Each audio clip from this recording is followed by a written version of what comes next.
അതേപോലെ തന്നെ വന്നിട്ട് എന്ത് ചെയ്യണം, ഏത് ചെയ്യണം, കാശ് എങ്ങനെയൊക്കെ പോകണം. മിക്കവാറും കാശിന് സാലറി അക്കൗണ്ട് വരെ അവർ ഉപയോഗിക്കുന്നതാണ്. എന്നിട്ട് അവർ തന്നെയായിരിക്കും എല്ലാം ഫുള്ള് നോക്കുന്നത്. അവരുടെ കാര്യങ്ങൾ നോക്കാനുള്ള എല്ലാവിധമായ ഫിനാൻഷ്യൽ സപ്പോർട്ടും ചെയ്യേണ്ടത് ഭർത്താവ് തന്നെയാണ്. ഒരിക്കലും അത് ഔദാര്യമല്ല, അത് അവകാശം തന്നെയാണ്.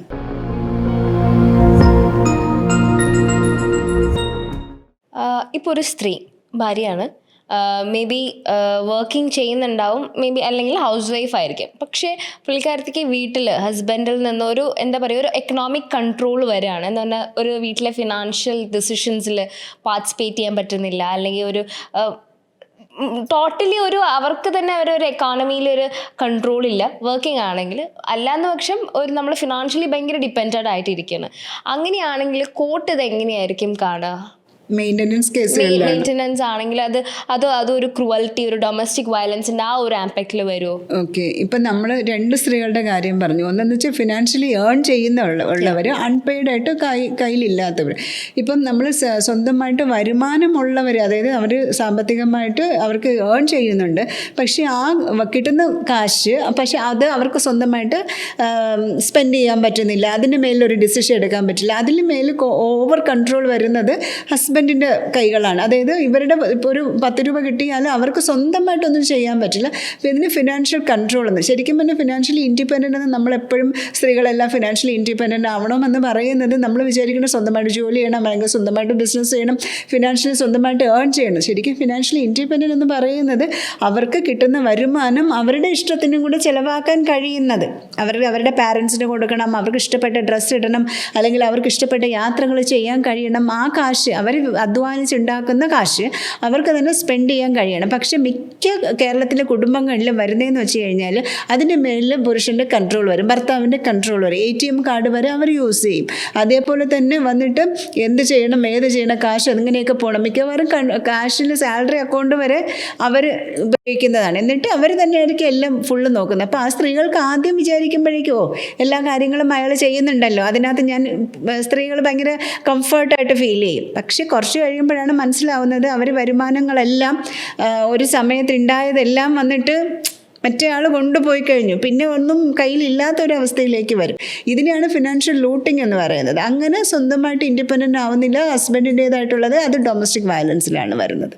ഗാർഹിക പീഡന നിരോധിത നിയമത്തിൽ വന്നിട്ട് അയാളുടെ ഒരു തരത്തിലും എൻ്റെ ഫിനാൻസിൽ അല്ലെങ്കിൽ എനിക്ക് കിട്ടുന്ന വരുമാനത്തിലോ ഏതിലും അയാളുടെ കൺട്രോൾ പാടില്ല, റെസ്ട്രെയിൻ ചെയ്യാൻ പറ്റും റെസ്പോണ്ടൻറ്റിന്, അതായത് ഭർത്താവിന് റെസ്പോണ്ട് ചെയ്യാൻ പറ്റും. പക്ഷേ അൺപെയ്ഡ് ആയിട്ടുള്ള സ്ത്രീകൾക്ക് വരുന്ന സംരക്ഷണം എന്ന് പറഞ്ഞു കഴിഞ്ഞാൽ നമ്മൾ ഈ അലിമണി മെയിൻ്റനൻസ് എന്ന് പറയുന്ന പോലെ അദ്ദേഹം എല്ലാ കാര്യങ്ങളും നോക്കുന്നുണ്ട്, അതായത് വീട്ടിലെ കാര്യങ്ങളെല്ലാം നോക്കുന്നുണ്ട്. പക്ഷേ ഇവർക്ക് വന്നിട്ട് ഒരു വോയിസ് ഇല്ല, ഇവർക്ക് വന്നിട്ട് എല്ലാത്തിനും ഡിപ്പെൻഡ് ചെയ്യാൻ വരുന്നു.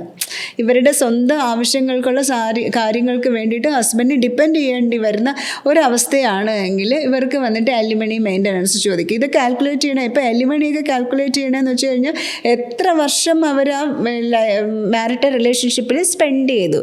ഇപ്പം ഭർത്താവിന് ഒരു ഫ്ലറിഷ് ചെയ്യാൻ വേണ്ടി മൊത്തം കുട്ടികളെ കാര്യങ്ങളും നോക്കി, എല്ലാ കാര്യങ്ങളും വീട്ടുകാര്യങ്ങളും നോക്കി, പക്ഷേ ഇയാൾ ഫിനാൻഷ്യലി നോക്കുമ്പോൾ 0 ആയി പോകുന്നു ഭാര്യ. അങ്ങനെ വരുന്ന സമയത്തൊക്കെ ഉറപ്പായിട്ടും സ്ത്രീകൾക്കുള്ള അതിനുള്ള അവകാശങ്ങൾ കോടതി സപ്പോർട്ട് ചെയ്യും. അലിമണിയൊക്കെ നല്ലൊരു എമൗണ്ട്, അത്രയും ഫിനാൻഷ്യലി സ്റ്റേബിൾ ആണെങ്കിൽ ഹസ്ബൻഡ് അലിമണി മെയിൻ്റനൻസും ഭാര്യയ്ക്ക് കിട്ടുക തന്നെ ചെയ്യും. അതിനിപ്പോൾ ഡിവോഴ്സ് ചെയ്യണമെന്നോ സെപ്പറേറ്റ് ചെയ്യണമെന്നോ ഒന്നുമില്ല. അല്ലാതെ തന്നെ റിലേഷൻഷിപ്പിലായിരിക്കുന്ന സമയത്ത് തന്നെ അത് ഔദാര്യമല്ല, അത് അവകാശമാണ്, സ്ത്രീകളുടെ ഒരു അവകാശമാണ്. അവർക്ക് സ്വന്തമായിട്ട് വരുമാനം ഇല്ല എന്നുണ്ടെങ്കിൽ അവർ അത്രമാത്രം ഒരു അൺപെയ്ഡ് ആയിട്ടിരുന്ന് വീട്ടിലെ ജോലികളും ചെയ്ത് കുട്ടികളുടെ കാര്യങ്ങളൊക്കെ നോക്കുന്ന ഒരു വ്യക്തിയാണ് എങ്കിൽ അവൾക്ക് അവളുടെ കാര്യങ്ങൾ നോക്കാനുള്ള എല്ലാവിധമായ ഫിനാൻഷ്യൽ സപ്പോർട്ടും ചെയ്യേണ്ടത് ഭർത്താവ് തന്നെയാണ്. ഒരിക്കലും അത് ഔദാര്യമല്ല, അത് അവകാശം തന്നെയാണ്. ഇത് കോർട്ടിൽ പ്രൂവ് ചെയ്യാൻ വേണ്ടിയിട്ട് എന്തൊക്കെ സപ്പോർട്ടിങ് എവിഡൻസ് ആയിരിക്കും ഭാര്യയ്ക്ക് കളക്ട് ചെയ്യാൻ പറ്റുക? ഇതിപ്പോൾ 2 കേസാണ് പറഞ്ഞത്. ഡൊമസ്റ്റിക് വയലൻസ് ആക്ട് ആണെങ്കിൽ മജിസ്ട്രേറ്റ് കോടതികളിലാണ് നമ്മൾ കേസ് ഫയൽ ചെയ്യുന്നത്. ഇപ്പോൾ ഫിനാൻഷ്യൽ ലൂട്ടിംഗ് ആണ് എങ്കിൽ ഇവരുടെ അക്കൗണ്ടിൽ നിന്ന് അവർ വിഡ്രോ ചെയ്യുന്നത്, ATM തിരിച്ച് തരാതിരിക്കുന്നത്, നമ്മളൊരു പരാതി കൊടുത്തു പോലീസ് സ്റ്റേഷനിൽ നമ്മൾ ATM തിരിച്ച് തരുന്നില്ല, അല്ലെങ്കിൽ ചെക്ക് ഒപ്പിട്ടുകൊണ്ട് പോകുന്നു, ഇങ്ങനത്തെ പല കാര്യങ്ങളും നമ്മളെ നമുക്ക് എന്താ വെച്ച് കഴിഞ്ഞാൽ അവരുടെ അക്കൗണ്ടിൽ വരുന്ന ക്യാഷ് എല്ലാം നമുക്ക് അങ്ങോട്ട് നിർബന്ധിച്ച് ട്രാൻസ്ഫർ ചെയ്യിക്കുന്നു, പോലീസിൽ പരാതി കൊടുക്കുന്നു. അതിൻ്റേതായിട്ടുള്ള എല്ലാ എവിഡൻസും നോക്കും. ഇപ്പം നമ്മൾ ബാങ്കിൻ്റെ സ്റ്റേറ്റ്മെൻറ്റ് എടുക്കുകയാണെങ്കിൽ തന്നെ നോക്കുമ്പോഴേക്കും കണ്ടിന്യൂസ് ആയിട്ട് ഇങ്ങനെ പോയിക്കൊണ്ടിരിക്കുകയാണ്. ഇവർക്ക് സാലറി വരുന്നു, നേരെ ഭർത്താവിൻ്റെ അക്കൗണ്ടിൽ പോകുന്നു, എന്നിട്ട് ഭർത്താവ് അതിൽ നിന്ന് സ്പെൻഡ് ചെയ്യുന്നുണ്ട്, മനസ്സിലാവുന്നുണ്ട്. അതിനൊക്കെ അപ്പം നമ്മൾ കമ്പൽ ചെയ്ത് കൊണ്ടുപോയിക്കൊണ്ടിരിക്കുകയാണ്. കുറേ ലോണിൽ ബാധ്യതകളിൽ കൊണ്ടാക്കുവാണ്. അങ്ങനെ ഇവർക്കൊരു സാലറിയുടെ പേഴ്സണാണ്, ഗവൺമെൻറ് എംപ്ലോയി ആണെങ്കിൽ നല്ലൊരു ലോൺ കാര്യങ്ങളെല്ലാം കൊണ്ട് ബാധ്യതയിലൊക്കെ ഉണ്ട് ഇവരാക്കുന്നുണ്ട് എങ്കിൽ അതിൻ്റെയൊക്കെ തെളിവുകൾ വയ്ക്കാം. പിന്നെ മിക്കപ്പോഴും വിദ്യാപിക്കുന്നത് ATM ഹോൾഡ് ചെയ്ത് വയ്ക്കുകയാണ്. അതിന് പരാതി പോലീസ് സ്റ്റേഷനിലോ വനിതാ കമ്മീഷനിലോ പരാതി കൊടുക്കാം, അല്ലെങ്കിൽ അതിനെ ബ്ലോക്ക് ചെയ്ത് പുതിയ ATM കാർഡ് അങ്ങനെ എടുക്കാം. ഇപ്പോൾ കോടതിയിലാണെങ്കിൽ നിങ്ങൾക്ക് എവിഡൻസ് കൊടുക്കേണ്ടത് ഈ സ്റ്റേറ്റ്മെൻറ്റ്, ബാങ്ക് സ്റ്റേറ്റ്മെൻറ്റ് കൊടുക്കാം, ബാധ്യതകൾ വരുത്തിയത് ഉണ്ടാക്കാം, വരുത്തി വെച്ചത് നമുക്ക് കാണിക്കാൻ പറ്റും. അതൊക്കെ നമുക്ക് എവിഡൻസാണ്. പിന്നെ എപ്പോഴും കൂടുതലും വന്നിട്ട് ഡൊമസ്റ്റിക് വയലൻസ് കേസുകളിൽ സുപ്രീം കോടതിയുടെ ഒരു വിധിയിൽ പറയുന്നുണ്ട്, നമുക്കൊരു റൂഫിൻ്റെ കീഴിലെന്ന് വെച്ച് കഴിഞ്ഞാൽ കൂടുതലും നമുക്ക് എവിഡൻസുകൾ പറ്റത്തില്ല. പെണ്ണിൻ്റെ അല്ലെങ്കിൽ സ്ത്രീയുടെ സോൺ സ്റ്റേറ്റ്മെൻറ്റ്, അവളുടെ മൊഴികൾ തന്നെയാണ് ഏറ്റവും വലിയ എവിഡൻസ് എന്ന് പറയുന്നുണ്ട്. തീരെ നിവൃത്തിയില്ല എങ്കിൽ നമ്മൾ സബ്സ്റ്റാൻഷ്യൽ എവിഡൻസ് പറ്റിയില്ല എന്നുണ്ടെങ്കിൽ ഫിസിക്കൽ വയലൻസ്, ഇമോഷണൽ ക്രൂവൽറ്റിക്കൊക്കെ നമുക്ക് ഇതെടുക്കാം. ഫിനാൻഷ്യൽ ലൂട്ടിങ്ങിൽ ഇങ്ങനത്തെ കാര്യങ്ങൾ നമുക്ക് നോക്കാൻ പറ്റും.